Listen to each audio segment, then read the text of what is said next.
বৌমা, পুকুর ঘাটের কাছে গরুটা বাঁধা আছে, ওকে এনে গোয়ালে রাখো। এই যাচ্ছি মা।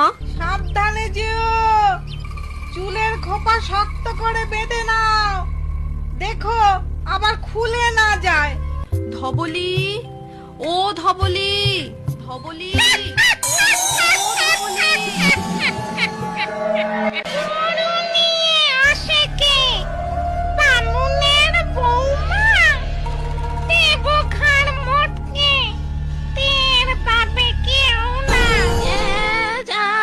হ্যাঁ মাসিমা, কিন্তু আপনাকে তো ঠিক চিনতে পারলাম না।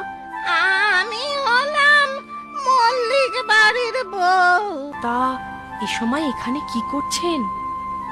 শুনেছি জায়গাটা ভালো না, ওই শেওড়া গাছে নাকি এক দুষ্টু শাকচুন্নি থাকে। আমি যাই, আমার আমার দেরি হয়ে যাচ্ছে। হ্যাঁ, শাকচুন্নির কথা